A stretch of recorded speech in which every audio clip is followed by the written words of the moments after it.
எனக்கே ஷாக்கு கொடுத்த பிரைடோட ஸ்டோரி தான் இன்றைக்கி நம்ம பார்க்க போகிறோம்.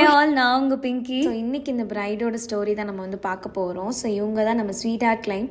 ஸோ இவங்க வந்துட்டு நம்மக்கிட்ட வெட்டிங்க்கு புக் பண்ணியிருந்தாங்க. அண்ட் இன்றைக்கி நம்ம பண்ண போகிறது அவங்களோட என்கேஜ்மெண்ட் லுக். என்னடா வெட்டிங்க்கு புக் பண்ணாங்க ஆனால் என்கேஜ்மெண்ட் மேக்கப் லுக் பண்ணிட்டு இருக்கேன் தானே கேட்குறீங்க. ஸோ இவங்க என்கொயர் பண்ணும்போது பார்த்தீங்கன்னா அவங்களோட என்கேஜ்மெண்ட் மேக்கப்புக்கு நம்ம அவைலபிளாக இல்லை. அன்ஃபார்ச்சுனேட்லி அந்த டேட் வந்து இன்னொருத்தவங்களுக்கு புக் ஆகிடுச்சு.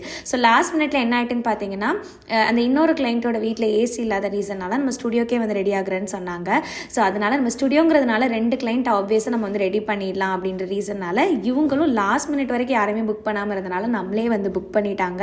ஸோ அவங்க சொன்னது என்னன்னா, எனக்கு யார் மேலேயுமே ட்ரஸ்ட் இல்லை உங்களை தவிர, அதனால நான் யார்கிட்டையுமே புக் பண்ணலை, நானே பண்ணிக்கலாம்னு சொல்லி எல்லா திங்ஸும் நானே வாங்கி வச்சிட்டேன்ற மாதிரி சொல்லியிருந்தாங்க. ஸோ எனக்கு ரொம்ப ரொம்ப ஹாப்பியாக இருந்தது கேட்கும்போது.